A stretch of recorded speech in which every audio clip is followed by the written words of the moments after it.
gente, tudo bem? Bem-vindo a mais um episódio do Enquanto o Bloqueio Não Vem. Eu sou a Lai e se você tá aqui pela primeira vez, seja muito bem-vindo. Oi, gente, tudo bom? Eu sou a Naná e no episódio de hoje a gente vai fazer aquele joguinho que a gente já fez algumas outras vezes, onde a gente escolhe alguns livros e a gente vai decidir se a gente lê, se a gente abandona ou deixa na estante. A gente escolheu alguns livros aqui e vamos ver o que vai acontecer.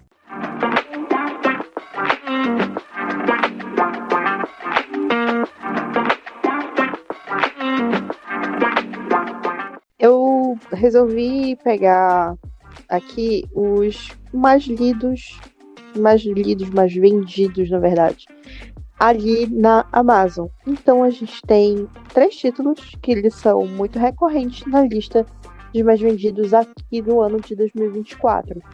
Entre eles, A Biblioteca da Meia-Noite, Um Defeito de Cor e Antes que o Café Esfrie. Então, eu não sei se tu é familiarizada com esses títulos, então eu vou ler a sinopse de cada um deles aqui e aí definir se ele vai ser lido, fica na estante ou abandona. Então, de primeira aqui tem A Biblioteca da Meia-Noite. Esse aqui ele tá mega hypado, tipo, há muito, muito tempo falam dele. Ele tá no primeiro lugar de mais vendido em Viagens pelo Tempo, na tag de romance. Umas tags bem específicas, mas a Amazon tá elencando ele como um dos mais vendidos, então. Aqui a sinopse do livro, ele diz assim: aos 35 anos, Nora Cid é uma mulher cheia de talentos e poucas conquistas. Arrependida das escolhas que fez no passado, ela vive se perguntando o que poderia ter acontecido caso tivesse vivido de maneira diferente. Após ser demitida e seu gato ser atropelado, Nora vê pouco sentido em sua existência e decide colocar um ponto final em tudo. Porém, quando se vê na Biblioteca da Meia-Noite, Nora ganha uma oportunidade única de viver todas as vidas que poderia ter vivido. Neste lugar entre a vida e a morte, e graças à ajuda de uma velha amiga, Nora pode finalmente se mudar para a Austrália, reatar relacionamentos antigos ou começar outros. Ser uma estrela do rock, uma glaciologista, uma nadadora olímpica, enfim, as opções são infinitas. Mas será que alguma dessas outras vidas é realmente melhor do que ela já tem?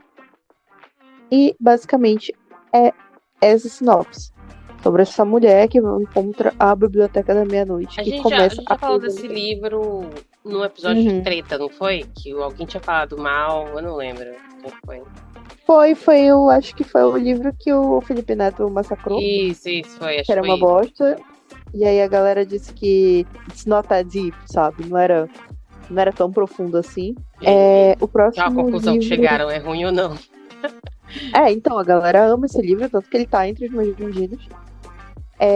Tem esse livro, outro aqui, que é o número 1, né, do mais presenteado, que é Um Defeito de Cor, da Ana Maria Gonçalves.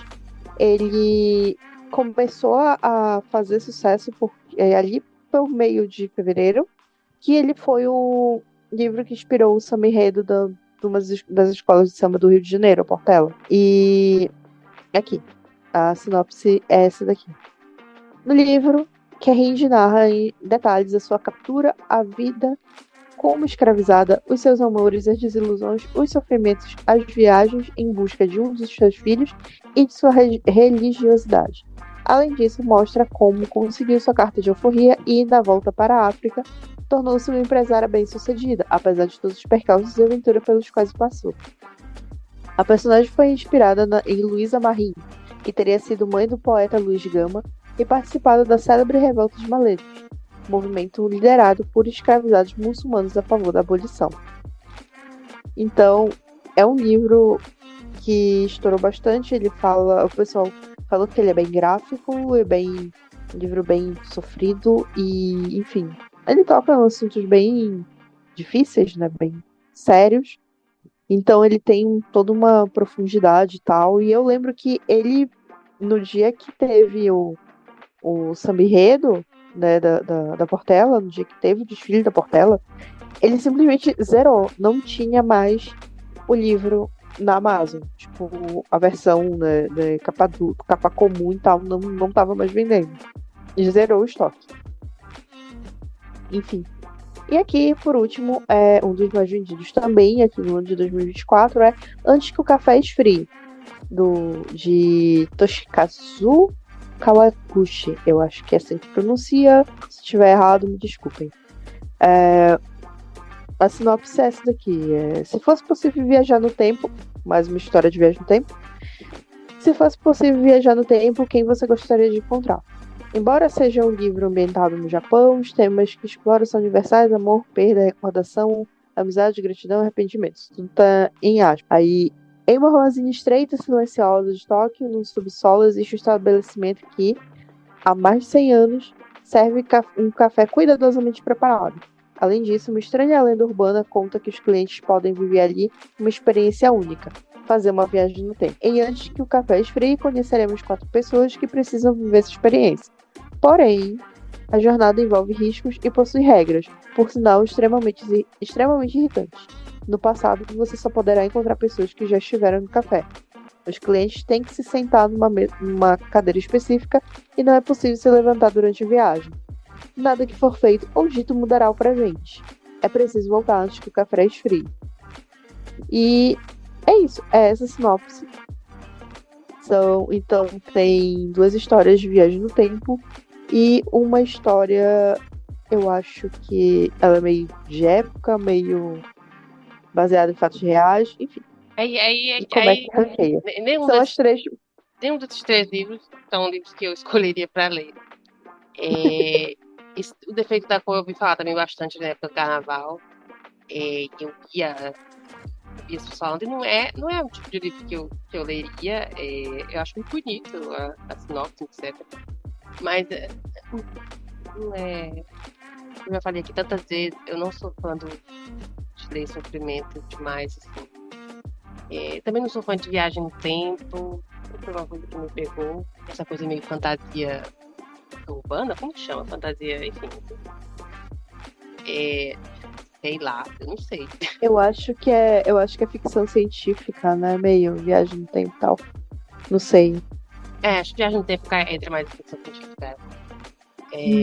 Mas esse último desse café. São os 3 esse mais café vendidos, também. né? Me pegou muito que esses são os 3 mais vendidos atuais, sabe, da Amazon. Tirando os 1000 livros de autoajuda, sabe? São uns temas assim tão. Sabe? Me pegou muito. Deve ser bom, talvez, eu não sei. Enfim, eu não sei. Eu sinceramente não sei. Eu acho que talvez eu lesse O Defeito da Cor. Se eu tivesse que escolher, eu acho que eu leria esse. Esse da Biblioteca da Meia-Noite me parece chatíssimo. Então eu acho que eu abandonaria. Não sei, talvez seja bom, mas pela sinopse me pareceu muito chato. E o último do café, que eu esqueci o nome já, eu acho que eu deixaria na estante. Mas, novamente, são 3 tipos de livros que não chamam a minha atenção, não me pega. Eu acho que eu leria o Defeito da Cor, abandonaria a Biblioteca da Meia-Noite e deixaria na estante o do café, que eu esqueci o nome. Qual é o nome do café? É o Café Esfrie. Esse eu deixaria na estante. Uhum. Bom. Fala a tua. Qual que tu escolheria? Cara, é difícil porque, assim, eu vi também o número de páginas, o Defeito de Cor, apesar dele ser um livro muito profundo e a galera dizendo que é muito bonito e tal, eu dizer assim, é uma experiência que muda a sua vida. Show. Ele tem 1.200 páginas. Nossa. Eu não leria. Já é tiro que eu disse, então eu não leria. Então, assim, é o que realmente eu abandonaria. Eu não leria, porque 1.200 páginas é uma história belíssima, mas sabe, existe uma saga de livros que eu tô esperando até hoje ser finalizado, que é Game of Thrones. E eles têm mais de 1000 livros. Eu não sei se eu vou ler os últimos livros, porque eu não sei nem se o autor ainda vai publicar. Mas se ele publicar, ele vai publicar mais de 1000 páginas. E eu não sei se eu vou ler, porque eu não sei se eu vou ter coragem de ler 1000 e poucas páginas, entende? Então, assim, bate muito na minha regra de não ler coisas muito longas. Então, dá pra passar um ano lendo. É, só ele. E aí é que tá, vai passar um ano lendo só este livro. E todas as outras leituras que pretendo fazer no ano, sabe? Não dá. Então, definitivamente, esse eu abandonaria porque ele é gigante. A Biblioteca da Meia-Noite, eu acho que não me pega porque eu... é mais uma da série, como eu falei do livro da Carla Madeira da outra vez, falou-se tanto desse livro, tanta gente hypando, tanta gente dizendo, virou meu livro de conforto. Ah, porque esse livro é muito bom. Ah, porque depois desse livro eu quero ler outras. Nossa, encheram o saco ano passado falando desse livro.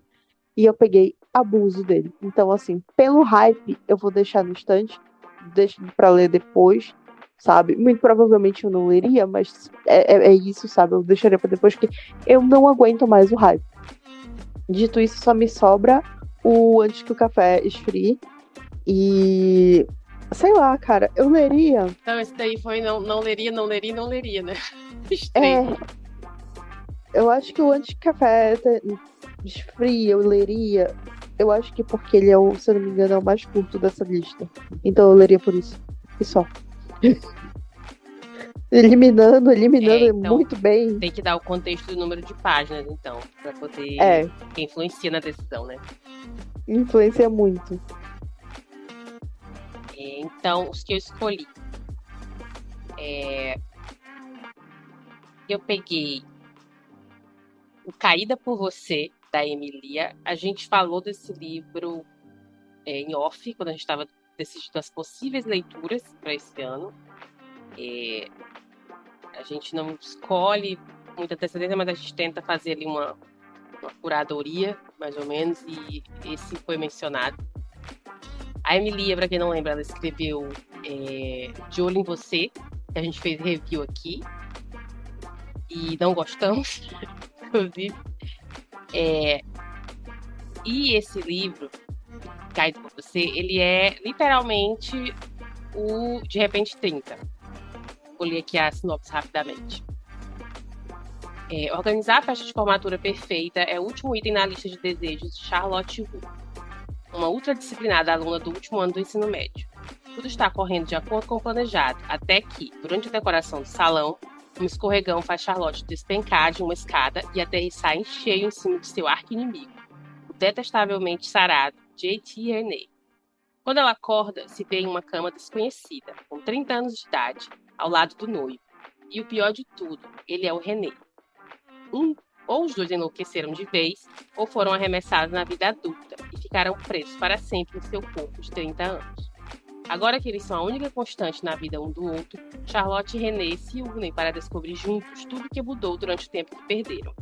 De quebra, Charlotte ainda descobre que René tem muito mais a mostrar do que seu charme, irritantemente atlético, e que, mais importante do que ultrapassar os marcos da vida, é saber aproveitar o que está entre o número de páginas, 359.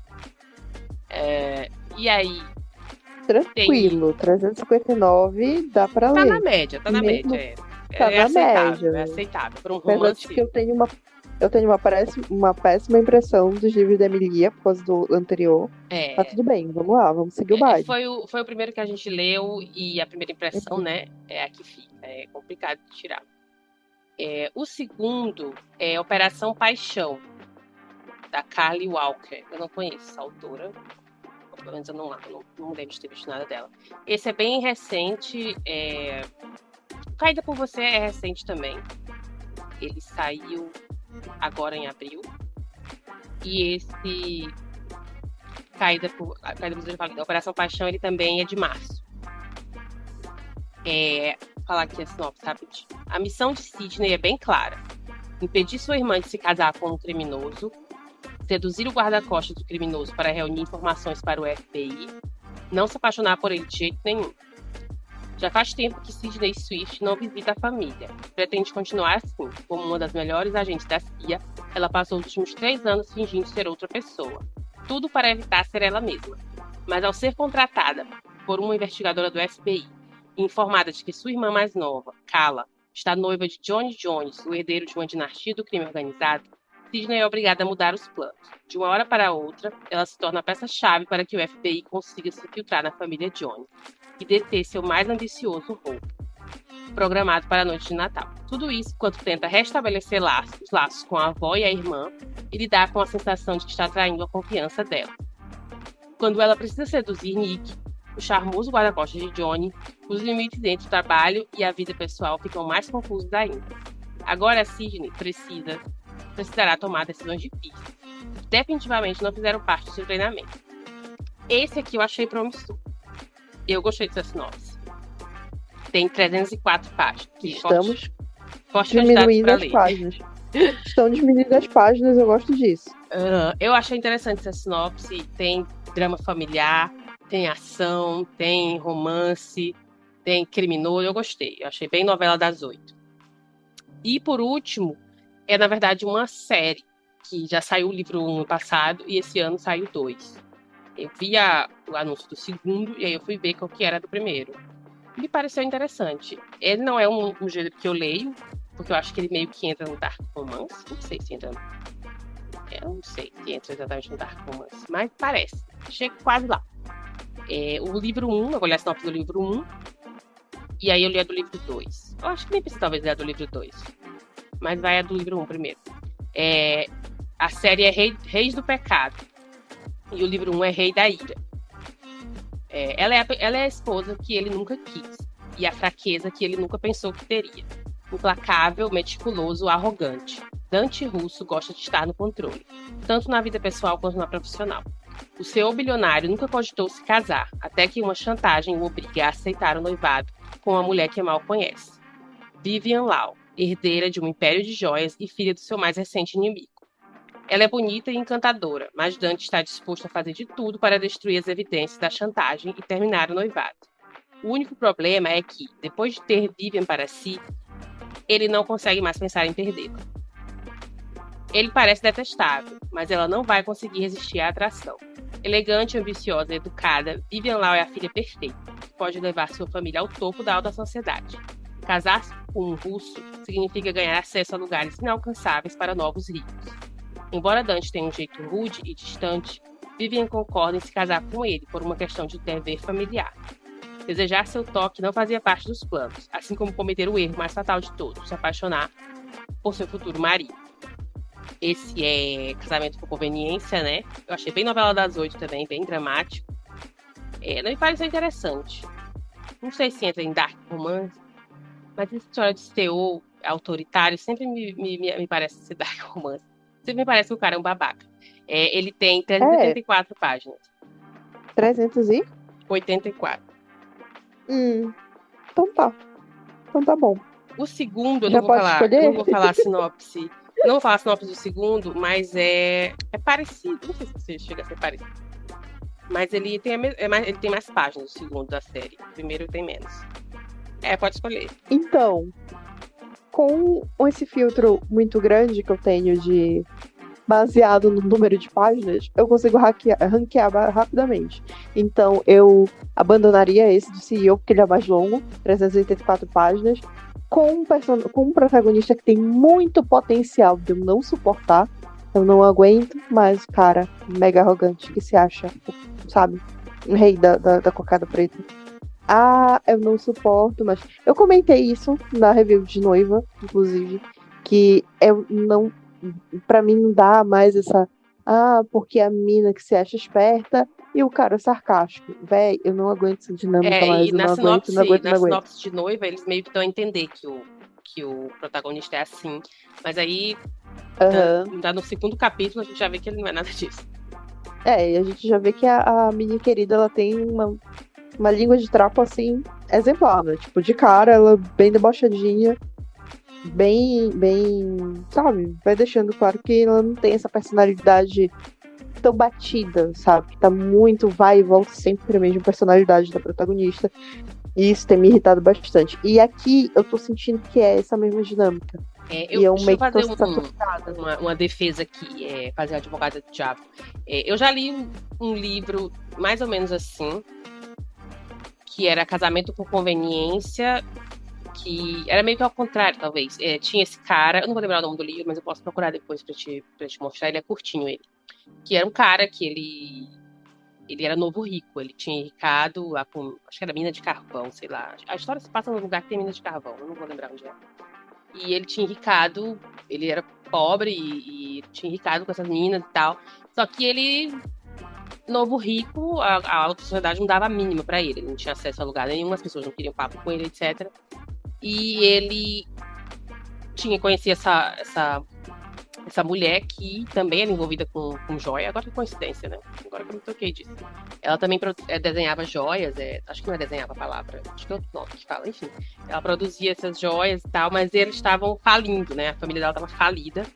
A mãe dela estava doente, acho que a irmã dela estava doente, sei lá, enfim, ela estava na merda. Ela era da alta sociedade, mas ela estava na merda e ele precisava de afeto. E aí eles casavam por isso. O livro é bom, eu gostei bastante. Ele era meio babaca, também era, mas do meio pro final ele já não era mais, que pelo amor, né? A força do amor. E eu acho que eu li outro, mas eu acho que esse era de diferente. Acho que não era muito a ver, não. Acho que esse era o que tinha mais a ver mesmo. Era alguma coisa com sedução o nome do livro. E não era também de autora famosa, não. Era alguma autora índia gringa. Agora, esse realmente era grande demais. Mas eu gosto dessa ideia eu gosto de casamento por conveniência, eu acho que é um posto interessante, gera uns dramas interessantes. Mas realmente ele é muito grande. Pode falar, terminar, já concluir. Cara, é porque eu particularmente eu tô meio que saturada do protótipo do protagonista, o protagonista masculino ser, sabe, o arrogante e, sabe, o cara de mal. Não, cara, vamos escrever uns caras engraçados, sabe? Vamos escrever um cara, um nerdola engraçado. Por isso que eu achava que ele caía no Dark Romance, porque Dark Romance tem muito isso. Que é o cara que é autoritário, ele é grosseiro, ele é rude com todo mundo, mas aí ele conhece essa mulher e ele muda completamente, ele se apaixona e ele vira completamente outra pessoa. Eles usam muito isso no Dark Romance. Tem também o cara que não muda de jeito nenhum, né? Que é aí onde entra a romantização do relacionamento abusivo. Mas a maioria, acho que a maioria eles mudam completamente. Ou então eles tratam todo mundo mal, menos ela, a protagonista. Tem essa parte também. Eu sei, tipo, tem uma demanda muito grande. Mas o meu problema todo é que, tipo, sabe quando a gente reclama das capas de livro de fantasia, tudo igual? Eu tenho esse problema com os protagonistas, né? Os caras, o leading Carter, sei lá. E sabe, todo mundo naquela mesma forminha do cara, babaca e tal, sabe? Pra mim deu uma saturada. Por isso que eu falei, vamos ver os caras aí que são engraçadinhos, que, sabe, são meio sarcásticozinho e sei lá, é meio bobocas. Vamos mudar um pouco desse cenário do cara mal, bad boy e tudo mais, sabe? Só isso. Só quero isso, sabe? Dá uma mudada de ares. Então eu definitivamente não leria esse, então ficaria lá, o abandono da minha lista. O que deixa pra depois provavelmente seria o do De Repente 30, porque sei lá, né, Emilia, eu já tenho uma grande desconfiança dela, apesar de que eu amo De Repente 30. É uma das minhas comédias românticas favoritas, assim, tá? Toda vez que eu podia rever, tipo, tava passando na TV aberta, eu parava e dava uma olhada, pelo menos em algumas cenas, principalmente a cena da boate lá, que eles dançam thriller e tal, eu acho bem fofinho. Gosto muito, mas, sei lá, eu tenho essa grande desconfiança com a autora. Plus, ele é o segundo livro mais longo dessa lista, então, pela quantidade de páginas, ele fica lá no talvez. E a que eu leria de boa seria esse, o que é um grande novelão, porque é curto, tem ação, vai me prometer uma história em que as coisas não vão ficar paradas, elas vão acontecendo em sequência, é o que eu gosto muito, porque eu não fico entediada. Então eu leria super. Eu esqueci agora o título, mas eu gostei da premissa, então eu leria esse. Eu acho que seria a mesma coisa pra mim. Eu acho que eu não leria esse dos Rei da Ira, que primeiro que não é o tipo de livro que eu leio, segundo que é muito grande. Eu deixaria na estante o da Emilia, porque também eu gosto muito de Repente 30, eu acho que é comédia romântica perfeita, mas eu não confio nela, tô desconfiada dela. E não sei, não me chamou tanta atenção assim a sinopse também. E o outro, que é Operação Paixão, eu gostei. Acho que foi o que eu mais gostei pela sinopse, eu achei bem interessante. Como tu falou, eu acho que as coisas vão acontecendo mais rápido. Não deve ser um livro chato, o plot é interessante, a protagonista parece interessante. Eu acho que eu leria Operação Paixão, colocaria Caída por Você na estante e não leria Rei da Ira.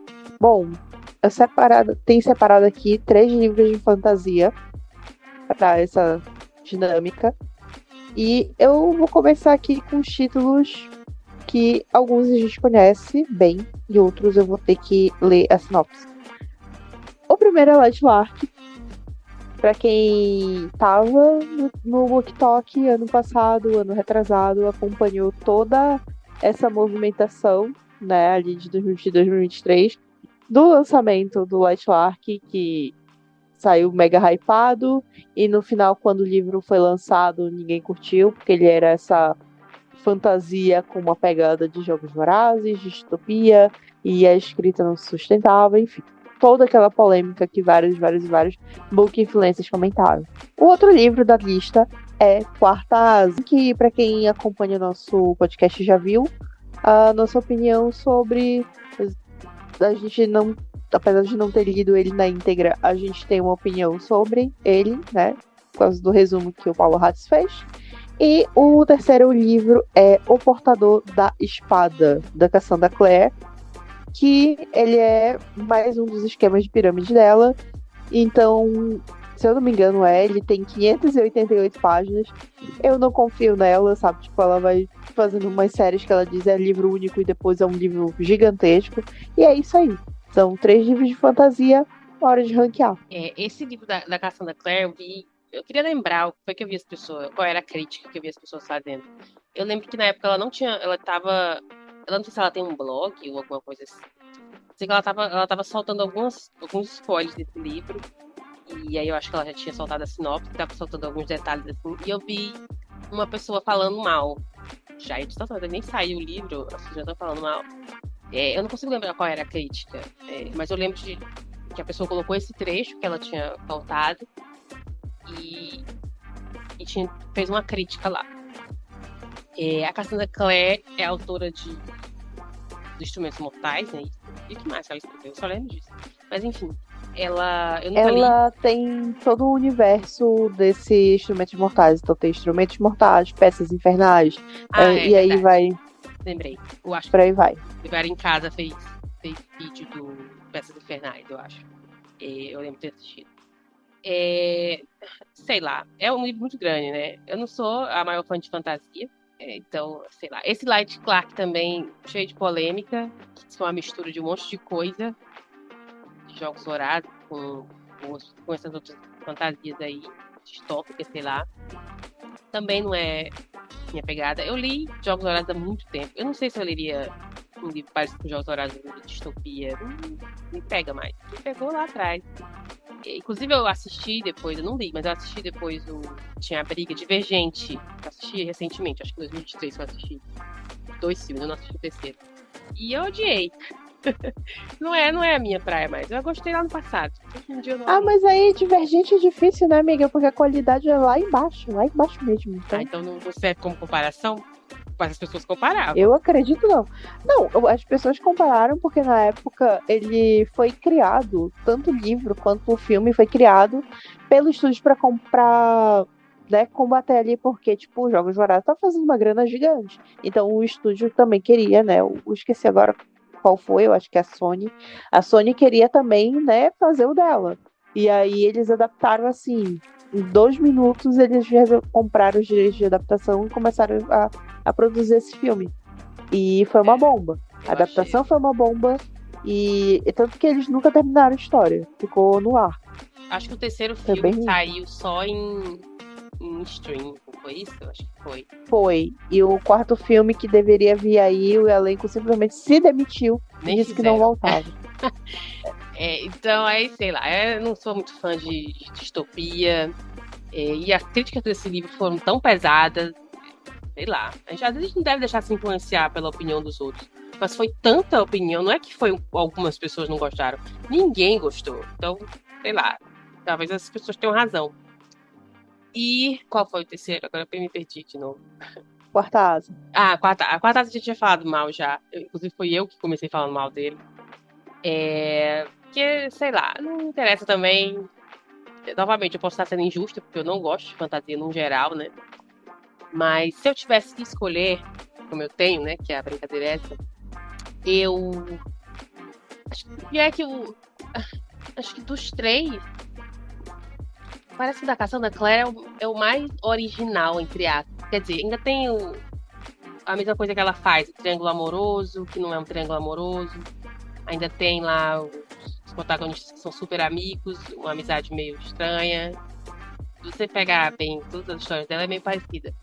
Mas entre os três, se a gente ignorar o número de páginas, eu acho que é o que parece menos ruim, talvez, não sei. Então eu acho que eu leria essa Cassandra Clare, apesar de não ser a minha praia. Eu não leria esse Light Lark de jeito nenhum, eu abandonaria.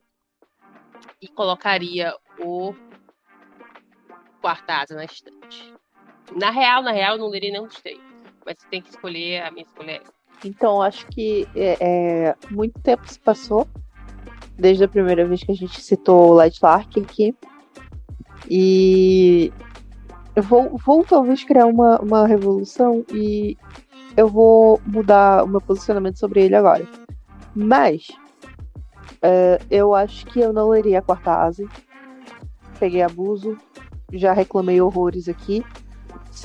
Todo mundo sabe, não curtiu nem o plot, nem a ideia, nada. Simplesmente achei horrível. Então, Quarta Asa, fora. Totalmente. Não leria nunca. Deixo na estante da Cassandra Clare, porque eu sei que ela é uma criadora de esquema de pirâmide, sabe? Você começa a ler um livro e de repente você tem que ler outros 50 para conseguir encaixar na timeline e entender o que está acontecendo naquele universo. Então tô fora. Nunca mais eu me pego numa série dessa. Já me basta o autor de Percy Jackson, que é a única que eu ainda vou me dar o trabalho. Então, tipo, chega. E aí eu acabaria lendo Light Lark. E aquilo, nem que fosse pra reclamar, porque todo mundo diz que é ruim. Então eu acho que eu leria só pra ficar reclamando. Então... Aí, eu queria muito ser dessas pessoas que leem o livro pra falar mal. Eu não consigo me fazer isso. Eu não gosto, eu simplesmente não faço isso. Tem gente que consegue. Eu não consigo abandonar livro. Se eu comecei, eu tenho que terminar. Nossa, não dá. Eu não gostei, eu abandono muito. Não, eu abandono super. Teve livro que eu abandono ainda no primeiro capítulo. Não digo nem o primeiro, porque eu sobrevivi ao primeiro. Passei da metade do segundo. Quando chegou no terceiro, eu disse, chega. O terceiro capítulo eu olhei e disse, chega. Pessoal insuportável. Tomara que todos morram no final dessa saga. Enfim. Mas Light Lark, eu aí, por eliminação, eu acabaria lendo. Nem que fosse realmente pra reclamar. Eu adoro reclamar de livro. Todo mundo sabe que eu adoro pegar e ficar dizendo, nossa, mano, isso tal cena, que livro ruim, né? Que livro, sacanagem esse livro. Mas assim... Aí eu teria que ler para comprovar que realmente as pessoas estão falando mal com propriedade, né? Então, é isso. Eu acho que ficaria desse jeito. A gente fica pensando, será que esse livro é tão ruim assim? Será que todo mundo tá exagerando? Começa a vir assim, não, mas calma lá, alguma coisa se salva. Será que alguma coisa se salva? E fica nessa dúvida, nesse mistério. E aí você se vê obrigado a ler, né? E aí é isso, eu acho que foi assim que ela conseguiu vender a história. Vai saber. Então fica assim o meu ranking para essa rodada.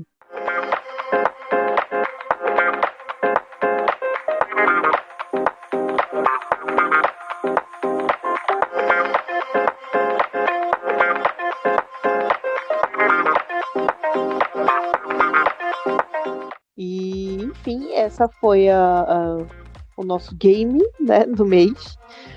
E é isso, gente. Obrigada por você que ouviu o nosso episódio até aqui.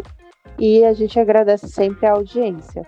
É isso, gente. Até a próxima. Não deixe de curtir o episódio aí na plataforma que você estiver ouvindo. Até a próxima, gente. Tchau. Tchau, gente. Até semana que vem.